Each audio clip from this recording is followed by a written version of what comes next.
Méditation du 23 juillet. Washing spirituel. Car c'est de l'abondance du cœur que la bouche parle. Matthieu 12, verset 34. Je me souviens d'un élève que j'ai eu il y a des années. Il avait été victime d'un accident de voiture et sa présence en classe avait été très irrégulière. C'est la raison pour laquelle il a dû passer un examen final. Quand j'ai corrigé sa copie, j'ai vu que c'était un désastre. Il n'avait pas répondu à la plupart des questions et les quelques réponses qu'il avait données étaient loin d'être justes. Je l'ai appelé à mon bureau et nous avons eu un entretien. Je voulais justifier ce résultat en incriminant son accident et certains problèmes de mémoire. Je me suis dit, voyons si c'est bien cela. Je savais qu'il était fasciné par l'informatique et je l'ai questionné sur les derniers modèles de certains appareils. Son regard s'est illuminé. Il a commencé à me donner des détails sur chaque pièce, puce et accessoires. Durant plus de 15 minutes, j'ai reçu une vaste information sur le sujet. Après cela, je n'avais plus aucun doute. Il n'avait pas révisé pour l'examen. Jésus dit dans Matthieu 12, verset 34 que c'est de l'abondance du cœur que la bouche parle. Et j'affirmerai que c'est de l'abondance de ce que nous intériorisons que nous nous souvenons. En d'autres termes, Jésus nous encourage à nous remplir de sa personne pour que cela nous soit naturel de parler de lui et de l'avoir dans notre mémoire, pour que notre cœur prenne bien en compte tout ce qu'implique le fait d'être chrétien. Il y a une citation qui me paraît être une bonne méthode pour se remplir du Christ. Les gens s'arrangent tous les jours les cheveux. Pourquoi pas le cœur? Imagine qu'un matin tu te lèves, tu te regardes dans le miroir et que tu dises « Je suis ébouriffé ». Tu prends le petit déjeuner, tu t'habilles et retournes au miroir et répète « Je suis ébouriffé ». Tu vas au travail ou à l'université et en marchant, tu vois comment on te regarde et tu constates « Je suis ébouriffé ».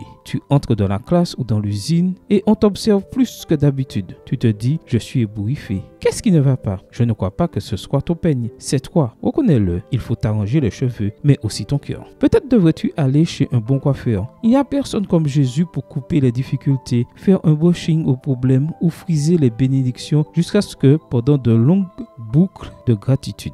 N'en doute pas, Jésus est le plus in. Il te met de l'huile capillaire dans les cheveux et du baume dans ton fort intérieur. Je ne sais pas ce qui m'arrive, mais depuis que je l'ai pris comme coiffeur, je n'arrête pas de parler de lui. Qui sait, c'est peut-être une affaire de cœur. Amen. Bonne journée à toi et que le Seigneur te bénisse.